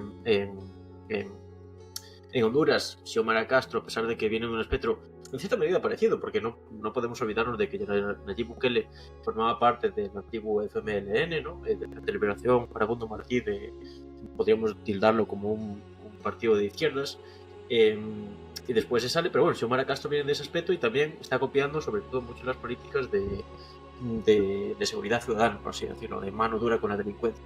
Después tenemos como en Guatemala se da algo histórico, curiosamente por las urnas, que es la ruptura con lo que se conoce en la región como el Pacto de los Corruptos, ¿no? Es decir, las élites tradicionales que llevan gobernando Guatemala prácticamente desde la intervención estadounidense en el país, y esto viene de mano del presidente Arévalo y del movimiento Sevilla, y eso no se sabe si finalmente prosperará su opción a la presidencia, pero internacionalmente por lo menos tiene bastantes apoyos. Simplemente lo que queda en el país es una resistencia del poder judicial vinculado a esas antiguas élites que gobernaban el país. Por otro lado, en Nicaragua vemos como pues cada vez más el régimen sandinista se va desgastando. No estamos en los momentos, creo que fue 2019 cuando se dieron más movilizaciones en el país, movilizaciones incluso con muertos y demás, ¿no? Bastante complicadas, pero sí que se ve que, por así decirlo, que casi se podría decir pues que tienen los días contados, a pesar de que hoy por hoy no hay un movimiento dentro del país o fuera que pueda discutir el poder al sandinismo. Y después, pues Panamá tenemos como un movimiento bastante de oposición a la minería canadiense, aunque no he recibido información reciente de que eso siga activo, entonces bueno, podríamos calificarlo como ya es un conflicto un poco apagado, ¿no? Una región tan importante a través del propio canal, que aparte de sufrir problemas de sequías, pues es una región muy importante del mundo. Entonces eso, chicos, principalmente os planteaba pues un poco qué os parece este Bukele, ¿no? Porque precisamente antes empezamos el podcast hablando de Milei, y a mí me resulta curioso, mucha gente, sobre todo aquí en España, espectro podríamos decir de una derecha liberal, una derecha incluso anarcocapitalista y demás, que tiene, por ejemplo, asimila una figura a la otra, la de Milei de Bukele, cuando vemos que Milei no deja de ser un tertuliano, pues que acaba llegando al presidente en un país hecho ruinas. Sin embargo, Bukele pues es un hombre más dedicado a la gestión pública, ¿no? Que fue alcalde en su día de la capital del propio país, ¿no?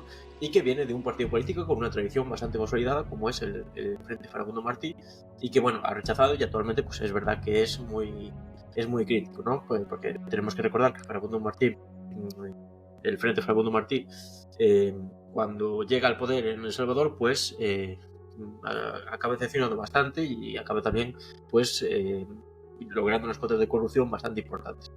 Entonces eso, Nayib Bukele es, como ya digo, una persona que se conoce por su gestión al frente de la alcaldía de la capital salvadoreña, y nada, es curioso porque ha conseguido reducir casi a la nada la criminalidad en el país, pero es verdad que está desarrollando una serie de proyectos que van mucho más allá de la mano dura. No nos tenemos que quedar, por lo menos con mi opinión, en esa cuestión de la mano dura de Bukele, sino que, por ejemplo, recientemente se veía como inauguraba una serie de bibliotecas nacionales, la principal en la zona histórica del país, ¿no? Es decir, se ha puesto por la educación y demás, ¿no? También en ciertas regiones un tanto recónditas del propio país también se conoce que ha tratado de llevar hospitales y demás, ¿no? Entonces, bueno, un perfil bastante curioso, ¿no? Porque yo creo que sería difícil escribirlo a izquierdas o a derechas, por así decirlo. Yo creo que rompe un poco con esos márgenes y nada. Y como nota un poco más reciente, ya que hemos hablado de Marruecos, recientemente salieron unas declaraciones suyas como al bando, al régimen marroquí. Desconozco el contexto, pero bueno, era para preguntaros eso, ¿cuál es vuestra opinión? ¿Con qué orientación, por así decirlo, lo asociaríais? Y eso, ¿cuál creéis que puede ser el futuro tanto de Bukele como de la región, ¿no? Porque Bukele lo que proyecta es la unión de toda Centroamérica en una federación para hacer contrapeso tanto a lo mejor a la influencia de otros países de más al sur, pero sobre todo de Estados Unidos. Álvaro, ¿qué comentas?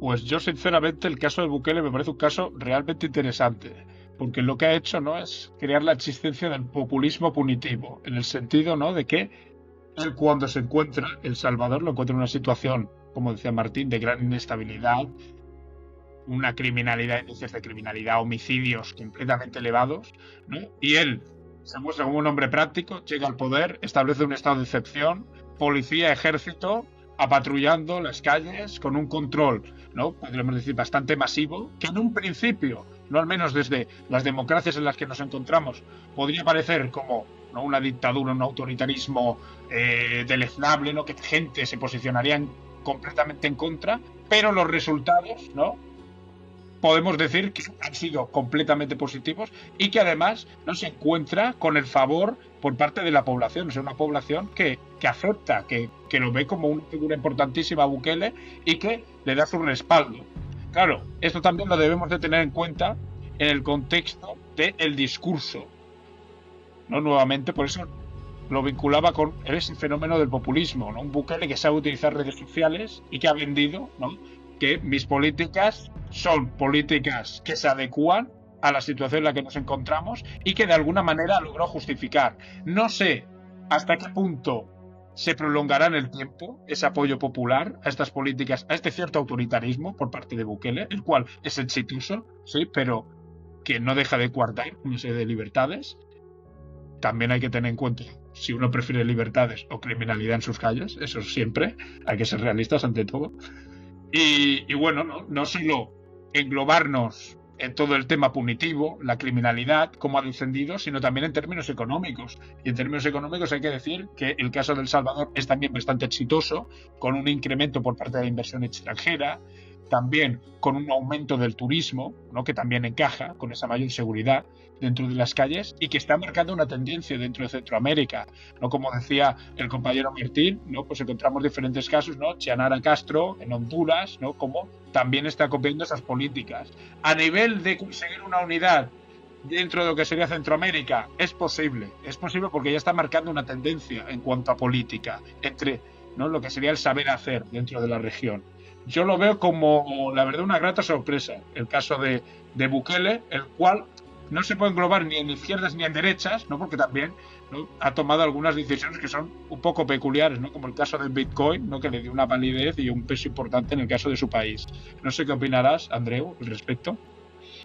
Vale, yo opino un poquito como vosotros. Realmente sí que creo que Bukele va a marcar un poquito las pautas de muchos otros países, como ya muy bien habéis explicado que están haciendo. Sobre todo porque tenemos que tener en cuenta de que en Centroamérica muchas de las problemáticas eran similares. O sea, sobre todo estamos hablando de los increíbles índices de criminalidad que había, los asesinatos. Y yo sí que soy de los que piensan que a veces hay que dejar un poquito de lado el debate filosófico de si es preferible la libertad a otras cosas. La libertad yo creo que es lo más importante siempre y cuando puedas vivir tranquilo. Y para vivir tranquilo básicamente tienes que poder andar por la calle y que no te asesine una mala. Entonces sí que creo que realmente Bukele puede tener muchos tintes quizás en el tiempo como dictatoriales, pero creo que es un mal absolutamente necesario, o era un mal absolutamente necesario, y que las políticas que está implementando, más o menos legales o más o menos bonitas, están cumpliendo el efecto que ellos querían. Realmente El Salvador era de los países más peligrosos del mundo. O sea, muchas veces se comparaban las estadísticas con países propiamente en guerra, y eso lo ha cambiado diametralmente, y por eso al menos creo que será bien recordado.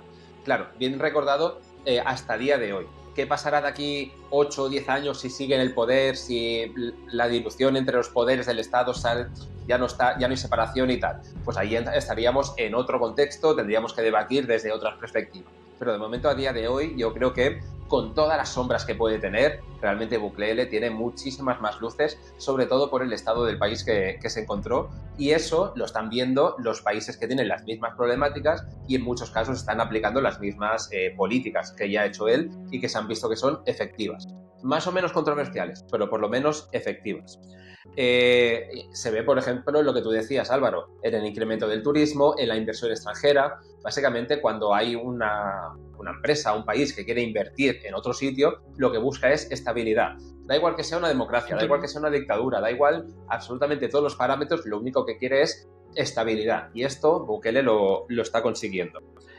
Y lo que decías tú de que, Martín, creo que lo comentabas, que realmente Bukele sí que es un político, no como Milei, aun a pesar de que se les junta a todos en el mismo saco. Yo creo que se les junta en el mismo saco por esa cabezonería o por esas miras tan cortas quizás de poner a todos en dos sacos diferentes, izquierda, derecha, y quitando eso ya no hay absolutamente nada. Y yo creo que los espectros políticos en los diferentes países son muchísimo más abiertos. Pero por regla general es lo que vosotros decís, sobre todo desde la óptica española, es lo mismo Bukele que Milei, que quizás Trump, Bolsonaro, lo podemos meter todo en el mismo saco porque todo es ultra lo que queramos poner después, ¿no? Y yo en eso estoy bastante en desacuerdo. Pero hay una cosa que me gustó mucho de Bukele, que si queréis os la leo, que me la apunté porque me parece bastante peculiar, a colación tanto de Bukele como de las propias elecciones argentinas cuando salió Milei.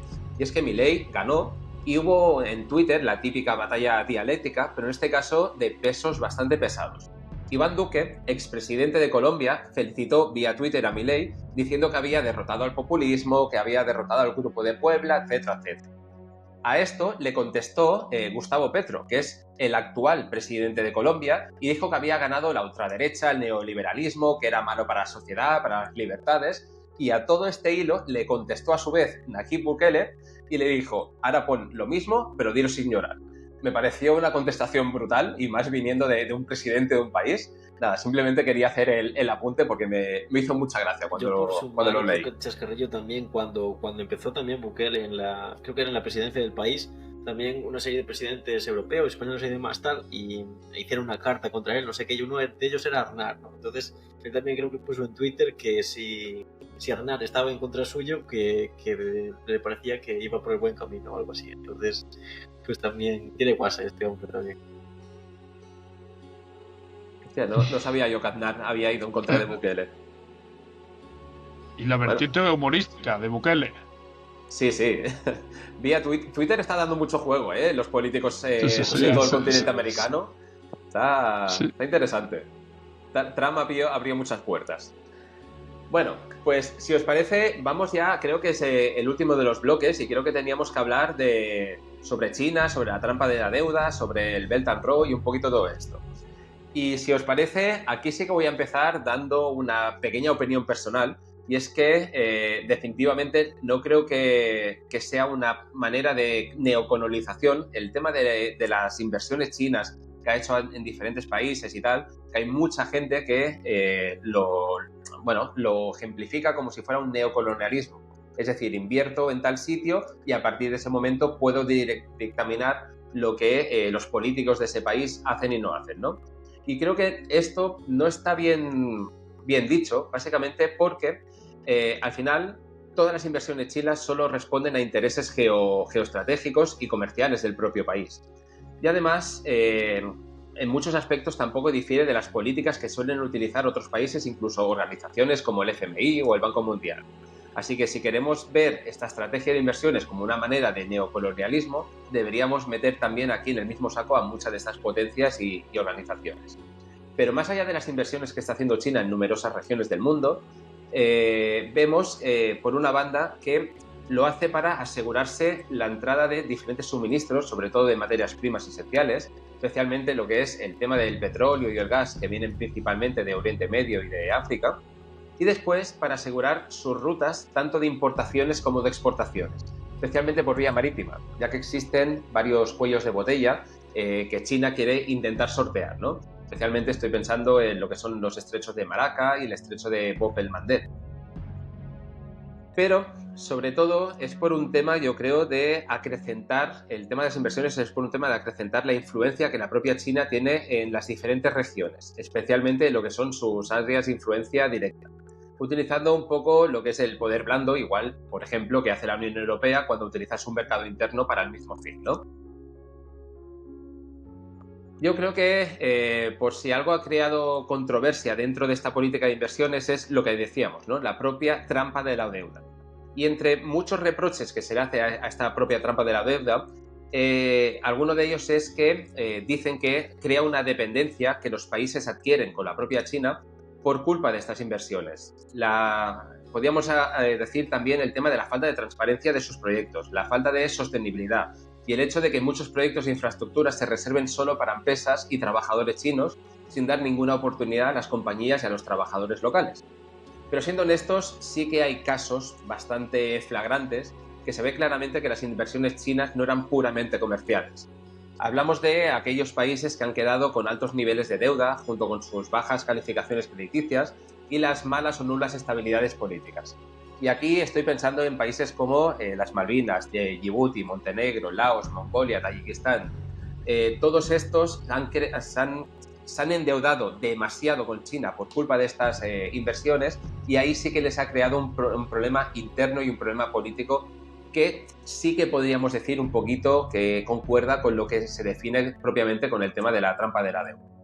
No sé qué pensáis vosotros al respecto sobre estas inversiones chinas dentro de la Belt and Road. Álvaro, te cedo el... Álvaro, sí, tú mismo.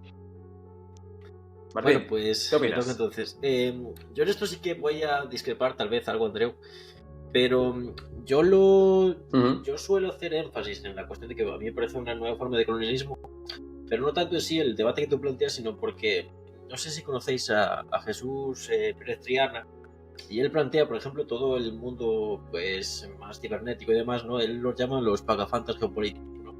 Y son aquellos que plantean un poco, ya con lo que hablamos en la cuestión de África, ¿no?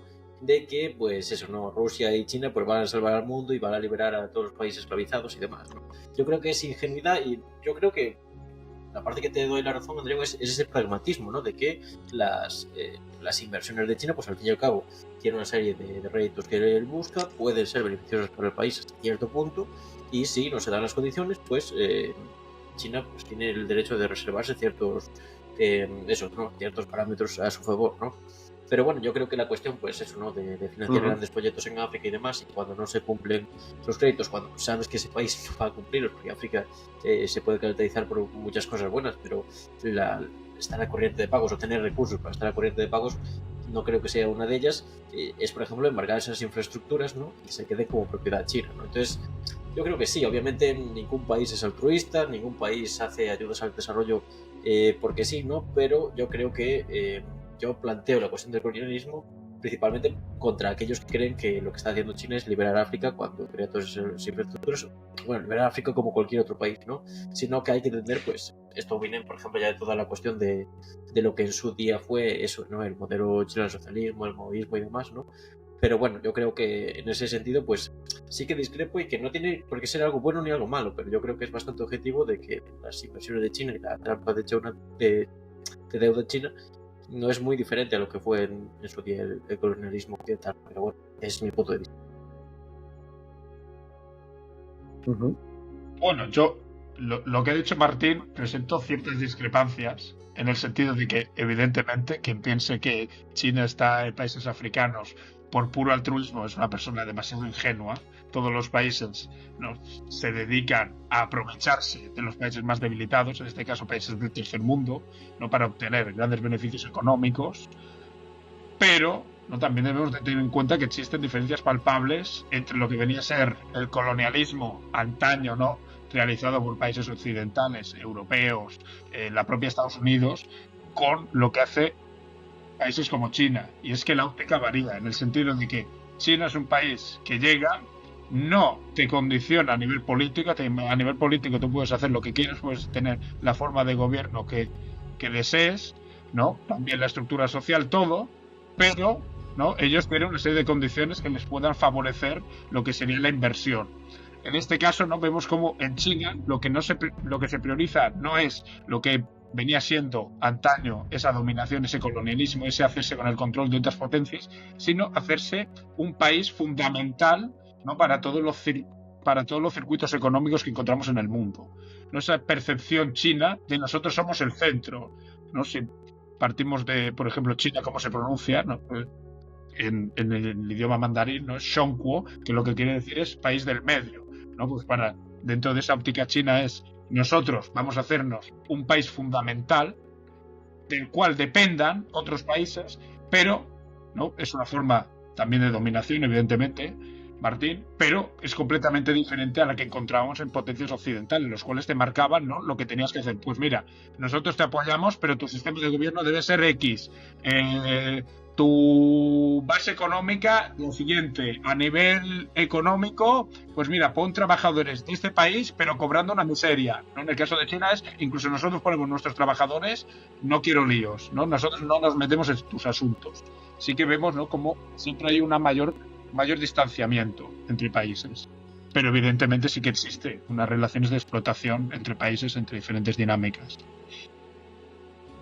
Yo estoy muy de acuerdo con lo que dices, Álvaro, sobre todo porque yo tengo un problema con lo que es la definición en sí mismo. O sea, es el término de colonialismo, neocolonialismo, colonialismo económico, lo podemos llamar como queráis.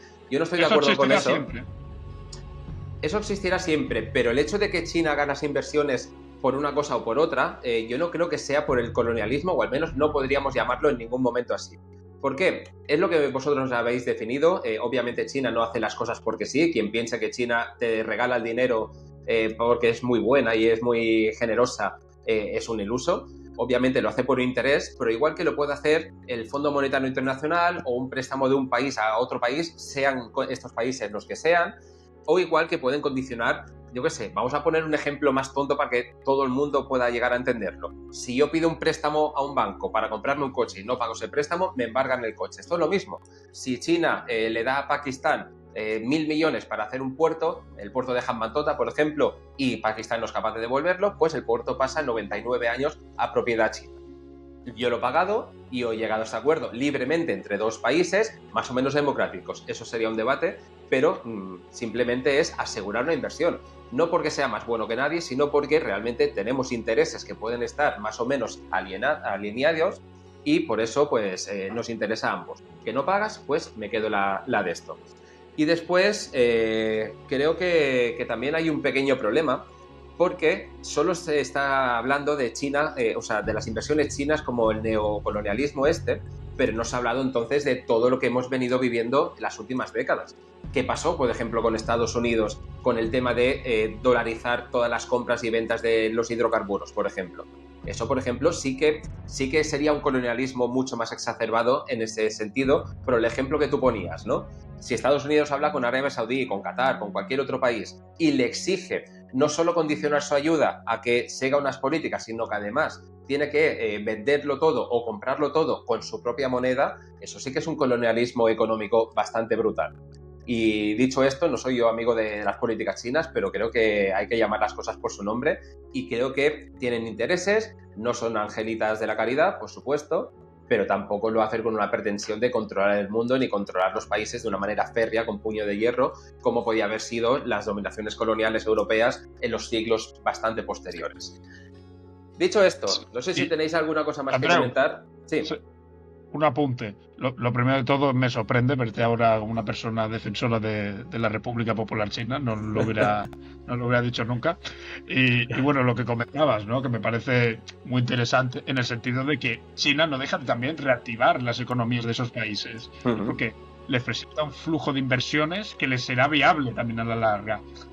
Pero tampoco podemos negar el hecho de que se está produciendo una negociación entre dos partes desiguales. Entre un país que está muy debilitado y una superpotencia como China.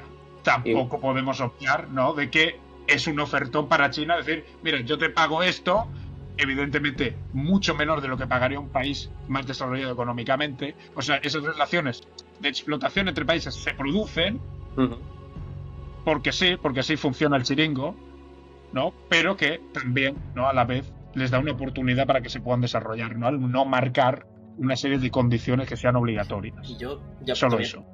Vale, me gusta que te sorprenda. Perdón, Martín, sí. Querías... Sí, Martín, no coméntanos. No nada sobre cómo han captado a Andreu para defender a la República Popular China, pero no, solamente de comentar que que yo creo que partimos también, como tú lo has dicho bien, Andreu, de la cuestión de la definición de colonialismo. Yo creo que, por ejemplo, en historia pasa mucho que se confunden, por ejemplo, términos como colonialismo e imperialismo. El colonialismo implica un dominio sobre la zona en plan territorial y a nivel político y control absoluto y demás, ¿no? Pues el imperialismo es diferente, entonces yo creo que parte más la base de nuestras discrepancias a la hora de definir un concepto como es imperialismo, que yo entiendo que, por ejemplo, mi definición, mi visión, además, parte más de una raíz ideológica que después de lo propiamente sí, porque es algo que entra en discusión. Pero simplemente, yo creo que por ahí está la discrepancia. Creo que yo entiendo tu punto, pero bueno, también así, creo que esa es la base un poco de cómo definimos colonialismo, pero especialmente pues imperialismo, las relaciones internacionales de hoy en día. Muy de acuerdo. Nada, luego cuando ya dejemos de grabar os enseñaré la cuenta y sabréis el por qué China es buena. No, pero hablando un poquito en serio, y mira, esto también es una primicia, igual que tú, Martín, has dado una primicia de próximos podcasts de Cruzando el Charco, también tenemos que decir que próximamente, en meses posteriores, Álvaro y yo haremos un debate cara a cara, a cara de perro, para saber si China realmente es capitalista, es comunista, a ver qué es. No me lo un debate económico. Comunista no. Bueno, intentaremos dirimir a ver qué sistema tiene. Ahí. De acuerdo. Que me das a mí la parte complicada y no puede ser. No, y simplemente decir, obviamente yo no estoy de acuerdo con China, y menos a niveles comerciales y tal, pero sí que estoy muy de acuerdo en que en cada uno, sea país, sea persona, sea lo que sea, haga los tratos que quiera con quien quiera. Libertad ante todo, viva la libertad, carajo. La segunda vez que lo digo, ya no lo digo más. Dicho esto, ¿queréis dar un último apunte, algún último repaso sobre todo lo que hemos hablado, algún último mensaje para nuestros oyentes antes de finalizar este podcast que se nos ha ido a la hora y media pasada ya? ¿Martín? Bueno, pues... Sí, Martín, habla tú. Pues nada, apunte geopolítico, internacional y demás. Yo diría que vamos a vivir tiempos en los que, y esto lo vengo pensando, bien escribiendo, en los que, por ejemplo, algo tan clásico como eran las guerras de liberación nacional, ¿no? La disputa por la soberanía de los países, creo que va a ser un tema central de aquí a eso, ¿no? A décadas, más allá de, por ejemplo, concretamente aquí la cuestión migratoria en Europa, ¿no? Creo que es algo que está relacionado al fin y al cabo, ¿no? Pero creo que aún así, cada vez esas pugnas, por así decirlo, de los propios países por su soberanía se están viendo más opacadas por otras cuestiones que tratan de llevar eso hacia intereses ajenos a esos países, podría decirlo algo así, ¿no? Más allá de cómo lo veo, creo que se vienen tiempos inestables, pero bueno, esos tiempos inestables, esos tiempos que dicen que son tiempos interesantes, creo que también abren posibilidades de cambio, ¿no? Y eso también puede ser interesante, o bueno, puede ser negativo también, eso también se hay que discutir. Y nada, pues también a modo de despedida, pues muy agradecido de estar aquí, muy agradecido de haber eso, ¿no? Estado en un podcast que admiro bastante, que siempre aprendo mucho. Y nada, también a pesar de que no está en cámaras, un abrazo a Elsa y lamento los inconvenientes, pues eso, técnicos de sonido y demás, pero bueno, creo que sí, es lo que tiene.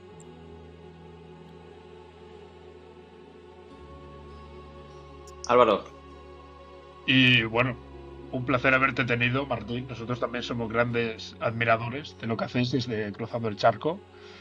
Y bueno, respecto a todo el tema de la geopolítica que comentábamos, pues para la audiencia que siempre, si mantienen algún interés en geopolítica, que siempre estén actualizados, porque vemos, como en el caso de Argentina, ¿no? Como el panorama en cuestión de segundos cambia radicalmente.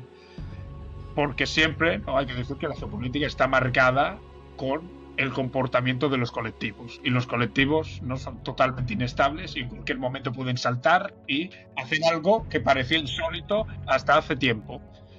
Y bueno, que se mantengan actualizados siempre. Nosotros iremos haciendo algunos podcasts especiales, también revisando temas geopolíticos. Si puede ser compañía de Martín, pues mejor que mejor.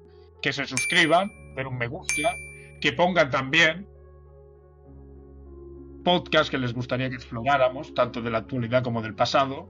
Y, Andreu, no sé si quieres comentar alguna última cosa.